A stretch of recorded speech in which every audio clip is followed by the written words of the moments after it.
Yes guys, what's going on? Welcome back to the channel again today, and join me on my way home from work again with a come drive with me. Approaching nearly 40 episodes now, it's flying by. Hopefully if you're watching this you've been enjoying some of the come drive with me's.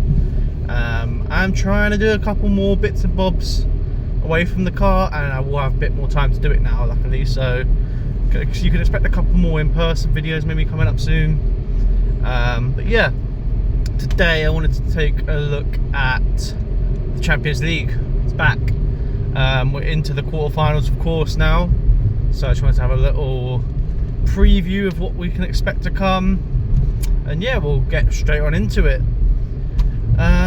So normally people probably expect me to go with Arsenal first and like to go with the Arsenal Real Madrid game. I'm actually going to save that to the end really, just because I think there's so much to unpack from it, especially as being an Arsenal fan myself obviously. So I actually want to start with a game that intrigues me a lot. I think it'll be the one that I am watching on that day of the week, which is Aston Villa against PSG. Now, if you're going off of what happened in the round of 16, you'd probably say, oh well, PSG will go through and there's not really much contest about it. I think there's a bit more actually in it than that. I think that's a bit of a lazy narrative that some pundits have put out there, that oh well, they knocked out Liverpool so they're going to knock out Villa. It's very, very different. Champions League, a lot of it comes down to experience sometimes. So I look at even like a Pep Guardiola. If we look at Pep Guardiola's record in the Champions League, it's actually not that good. I know he's won it three times, sorry. I think he's won it 3 times. Yeah, he has won it three times. Twice at Barcelona and once with Man City. But the thing that always got thrown at Pep was that he was overthinking stuff. And you've got to think, Man City, I don't necessarily think it was Pep's fault. Man City was still very new in the Champions League for a long time, and it took him a second to get like acquainted with the competition and learn the nuances of it and stuff.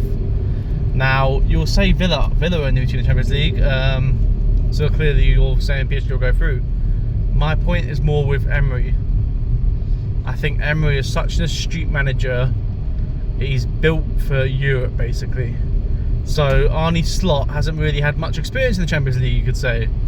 You know, he hasn't taken a team to the latter stages, or like a major team in their country to the latter stages of Europe's elite competition. I could say that Emery has got bounds and bounds of experience in Europe, and he knows what it takes to get to the end of the competition. And I think he is a key factor in this tie. I think he'll have a point to prove as well with PSG. Obviously he was there for a few years, did okay, but was always labelled that he couldn't deal with the big personalities in the dressing room. So that's when he ended up coming to Arsenal, I believe, after that role. But yeah, that was always thrown at him, and his time at PSG is a bit like, it was what you expected really. Like he won the league, but didn't really do that much in the Champions League. Obviously he oversaw the massive Barcelona 6-1 loss, like the absolutely insane comeback that Barcelona did that year. So he'll have a bit between his teeth to try and get a result against PSG. I think he's gonna have that extra motivation, and I think Villa are just embracing the Champions League. They don't seem to be scared of it. Like some teams go into their shell. I put Arsenal's one of them. I think last year we definitely went into our shell in the Champions League at times. I think Villa are just relishing the opportunity and they're loving it. And their squad has actually got some Champions League experience in it. So you've got players obviously like Morgan Rogers and Watkins who are quite new at it, but they're excelling in the competition. Like they're taking it on board and they're progressing within the competition. And then I look at, let's say, Marco Asensio has obviously won it. We look at, obviously Marcus Rashford has big moments in the Champions League under his belt as well. There's players within their squad that have already done well and competed in the Champions League at latter stages.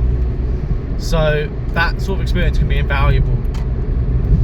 But the big thing that I think could really help Aston Villa is the fact that they are at home in the second leg. I think that plays a massive factor in these ties, because realistically, if Aston Villa were at home first, they can't sit off that much.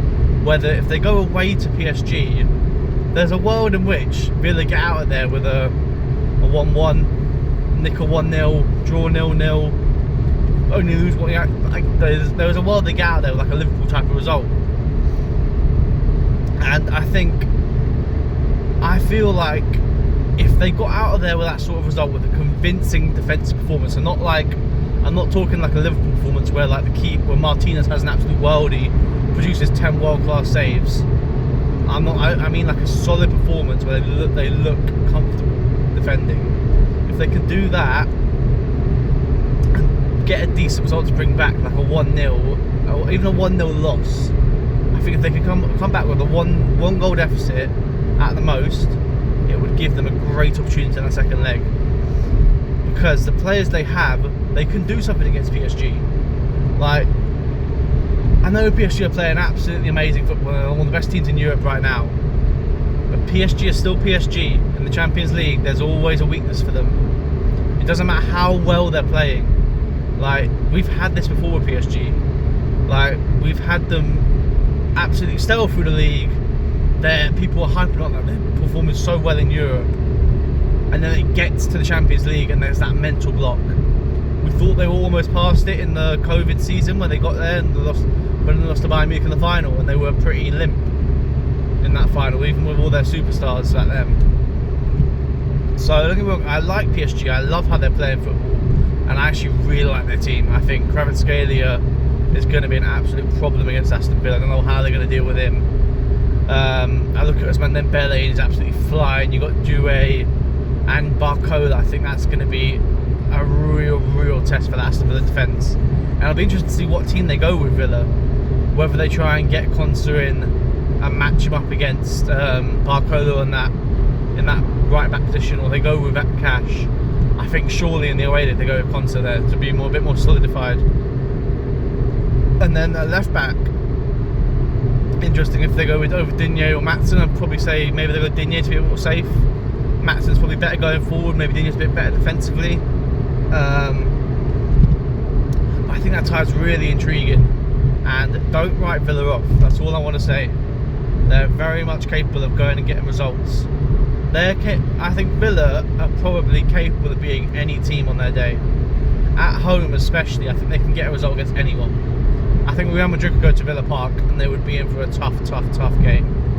I think the atmosphere that they create in that stadium as well, in Champions League nights right now, they're just riding that wave. They're absolutely riding the wave of Champions League, and it's great to see, to be honest. Like, I've loved watching the Champions League games. I thought they've been thoroughly entertaining as well. But in terms of what I'm going to predict, it's hard to not look past PSG. It's so hard to not look past PSG. But do I think that, you know what, I'm going to go for a rogue shot. I'm going to put through Aston Villa on penalties. I think after 2 legs, Aston Villa on penalties I'm going to go with, which is very rogue, and I went with Liverpool penalties last time out, but my logic is different this time. Last time out I went with Liverpool on penalties because I just thought Liverpool have got that juju this season where they just get in by, and they just the juju ran out of that game basically. That's where their magic ran out. But I know Donnarumma's amazing at penalties, but so's Martinez, and I just think PSG being the favourites, they would be away at Villa Park as well if it went to penalties.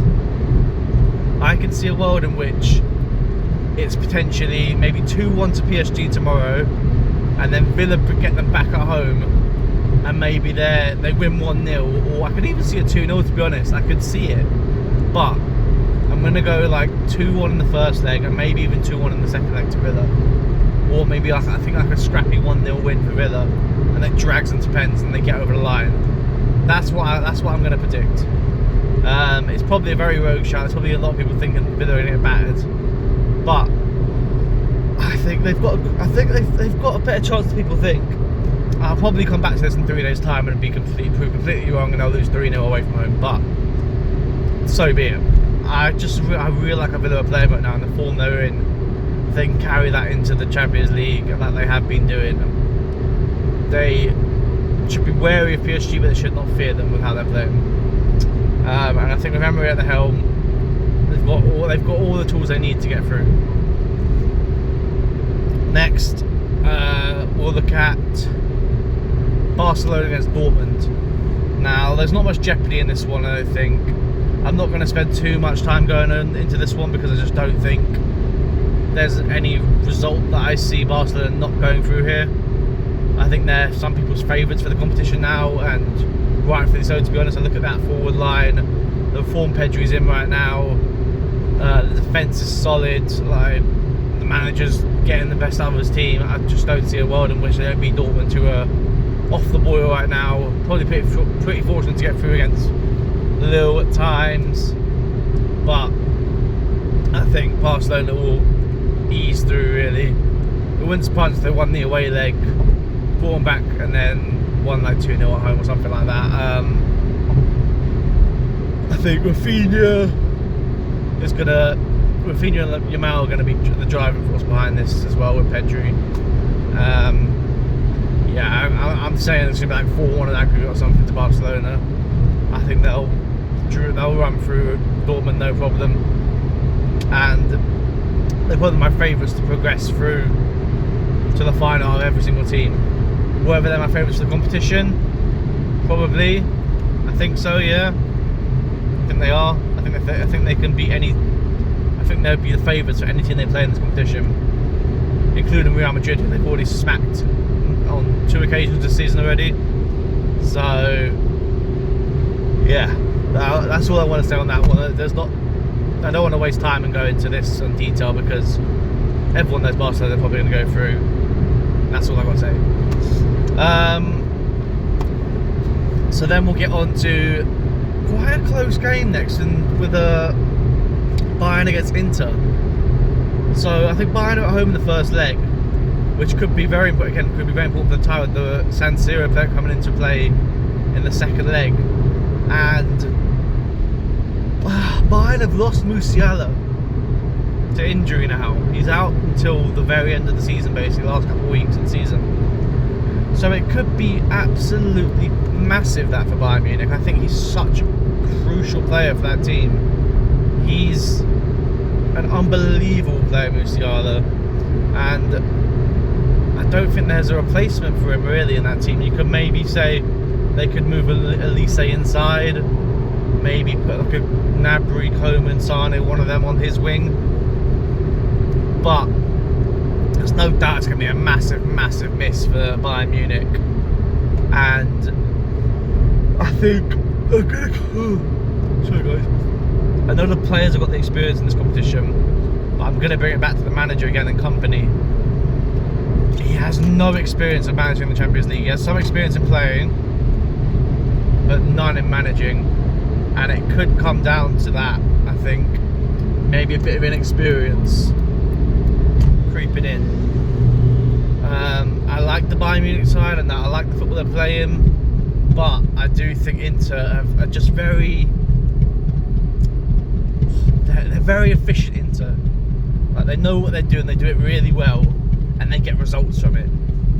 So, like, it wouldn't surprise me whatsoever if Inter go and win, I don't know, 3-1 or something like that in this game.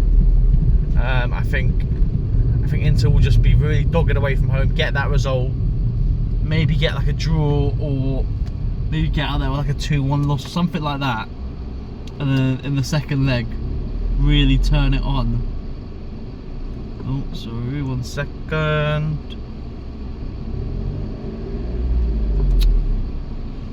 Oh, we're creeping there, we're creeping there, we're creeping there, we're creeping there, we're creeping there, we're creeping there. There we go. Yeah. So, it's worth it. They got that result in the second leg and they just progressed through. I really like their attack as well with Thuram and Martinez. They've got a great relationship up front. He looks looks like a top player to him. He did in the round of 16 anyway. He was unlucky not to get more goals in that tie. So I'm looking at Inter and I'm thinking, I don't know how they keep doing it, but they do well in the Champions League now, and you think surely at some point they've got to win it. They could do it this season. Like there is a world in which Inter Milan play Barcelona in the semi-final and they progress through. Like, it's not an outrageous thing to happen. I know firsthand from experience of Arsenal this season that Inter can be a right stubborn, like, bastard team to play away from home. Like, they're so stingy, they don't give away chances, and they're threatening on the counter-attack. So I think they're probably my almost dark. It's harsh to say they're a dark horse, but maybe on that side of the draw they're more of a dark horse because they could go and beat Barca, I guess. But yeah, I think I'm going to put Inter Milan through. I actually think it'll be a bit more one-sided than most people maybe might think. I think people think it's going to be a very close game. Don't get me wrong, I think the scoreline might be close, but I think Inter will just be comfortable. I don't see there being too much jeopardy with Inter. They always seem to be quite measured.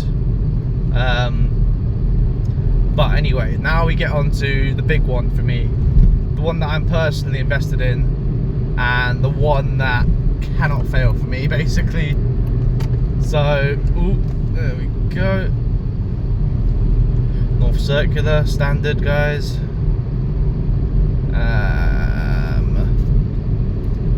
Yeah, the one that can't fail. Real Madrid against Arsenal. Absolutely the biggest game my club has had in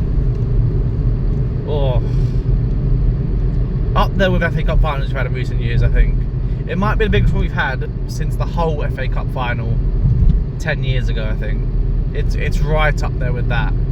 Like, that was a massive game for our club in terms of like the trophy drought and ending that trophy drought, making sure we were back in the big time, basically. I say back in the big time, back in the talk of trophies.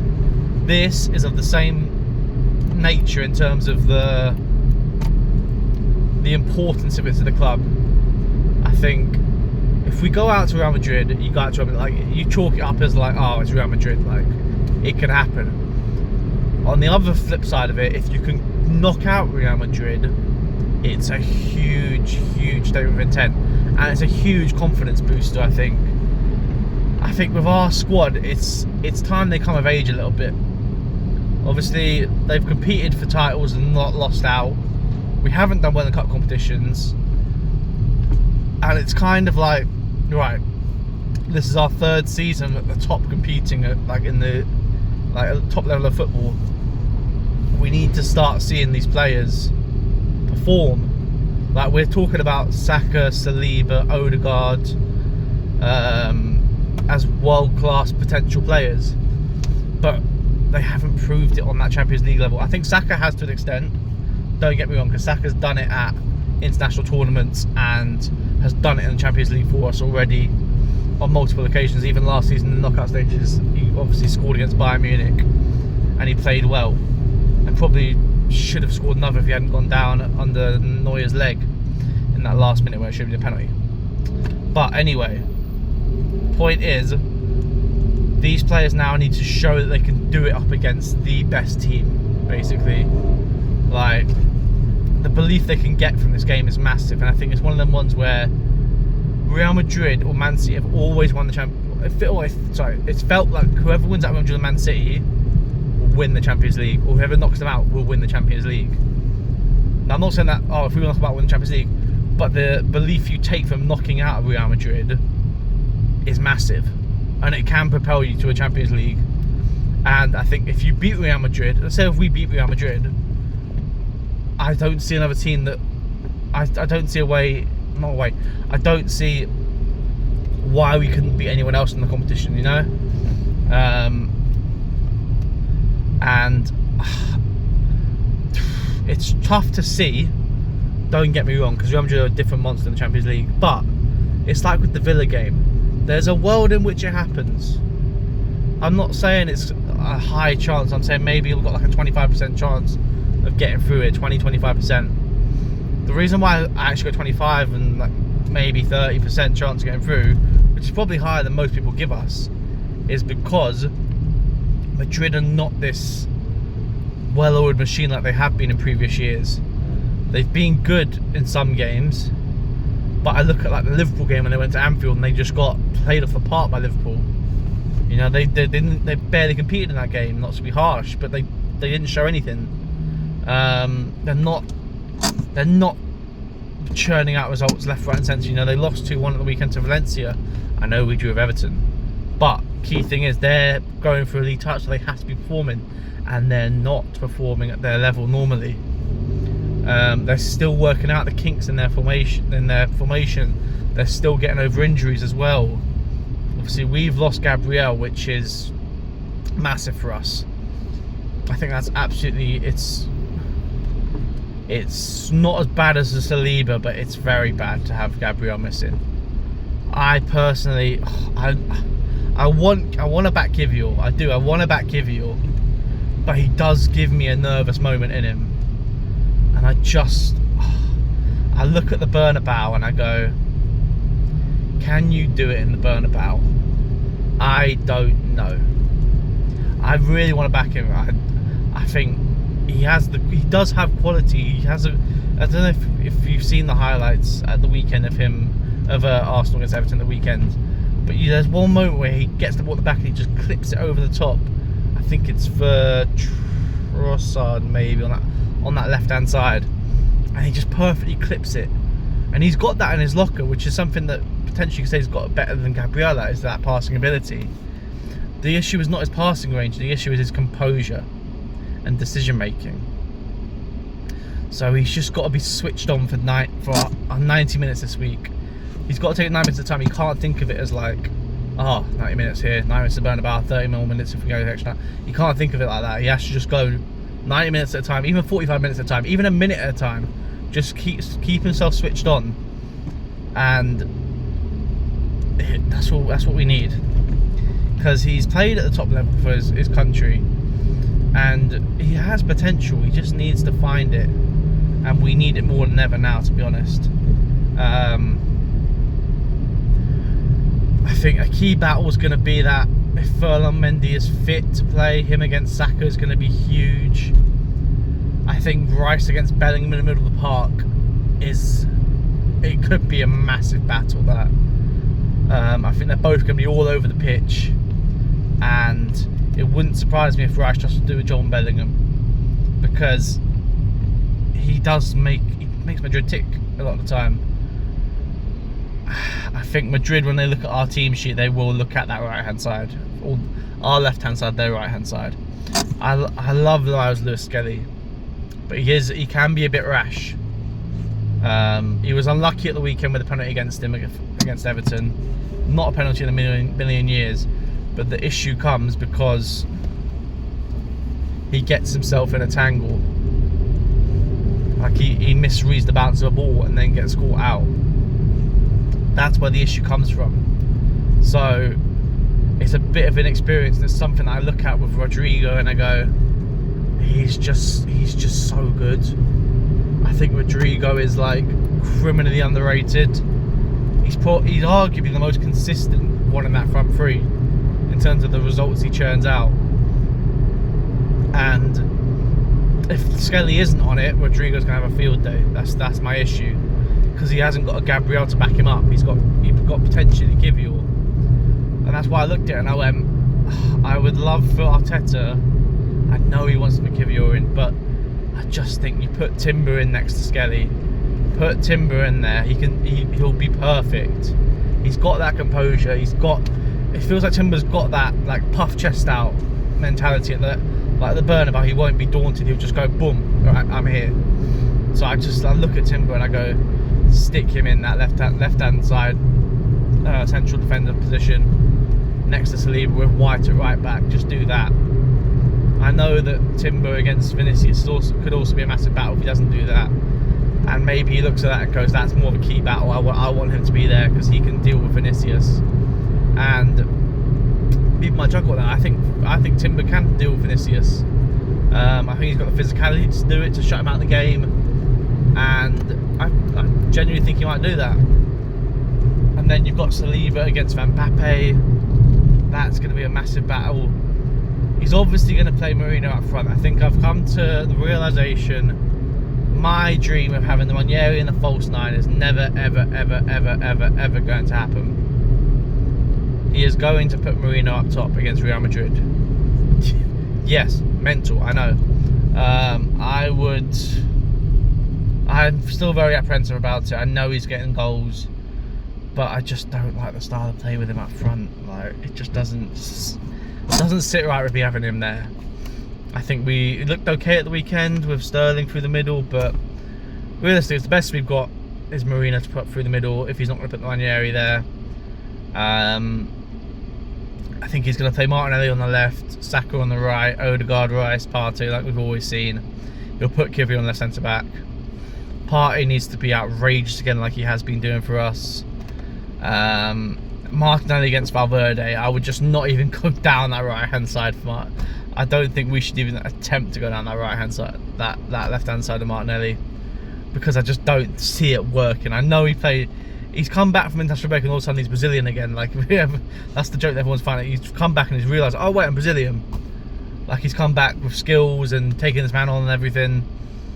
And if he can do that, maybe he can get something out of Valverde, but I just think Valverde is such a world-class player. Doesn't matter what position he plays, he just is amazing in whatever he does. So I would be doing what we normally do and funneling that ball down the right-hand side. Odegaard needs to step up this game.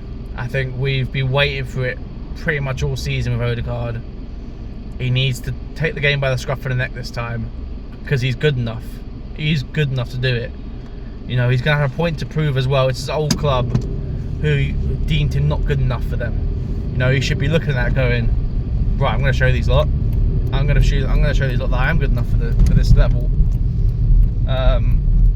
So that's what I want to see. I think Odegaard, Saka need to have big games,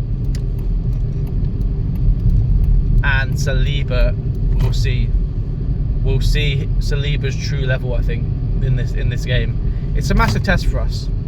Like I said, it's the biggest game this club's had in 10 years basically, and we've had cup finals in that time. We've had Europa League finals in that time. I still think it's bigger than that because of the potential ramifications of this game. I think if we go out to it, you could say it signals to certain players that maybe they're not going to win that much at Arsenal. You could say, look at Saliba, and then you'd be like, maybe he'll think about where he wants to be in a couple of years' time now with his contract running out in 2 years. Saka's already come out and said that he wants to win trophies for Arsenal, and I truly believe Saka will stay for his career basically. But other players, maybe like a Saliba, I'm trying to think who else would want to progress their career. That's the thing with Arsenal, we've got players now who, I'm not sure who plays for Real Madrid in our team. Saliba does, Saka could. It's going to be interesting now. I've just thought about it. Saka against Rodrigo is probably the biggest debate that I've heard, which is the closest I think that Saka's had, because he's brushed aside almost anyone he's been compared against. Like, every time I saw a meme the other day about player goes into good form, gets compared to Saka, Saka outperforms them. Another player gets into good form, Saka outperforms. You know what I mean? That's what the meme was. And the only player who I've looked at and I've gone, well, maybe not, is Rodrigo. I think he's a top talent, Rodrigo, and I think it's going to be a real test for Saka to go up to be compared to him now. I think he'll pass the test. Do I think we'll get through against Real Madrid is the big question that obviously I need to answer now. I can't say not. I can't. You know, I'm emotionally invested in this. I cannot say that we will not go through against Real Madrid. How convinced I am of it, debatable. But I'm going to go with... The thing is, the fact that we are at home first worries me a little bit in terms of going to that burnabout in the second leg. We have to take something back with us. We cannot lose the first leg. I don't think we can draw the first leg. We have to win this first leg. Do we win the first leg? Yes. We win the first leg.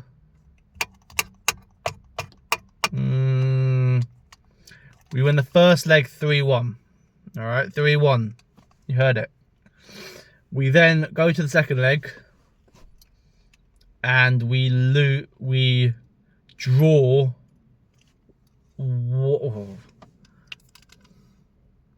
We draw 1-1. Real Madrid score a late goal to make it 2-1, and we survive a late scare, and we win 4-3 on aggregate. That's my prediction.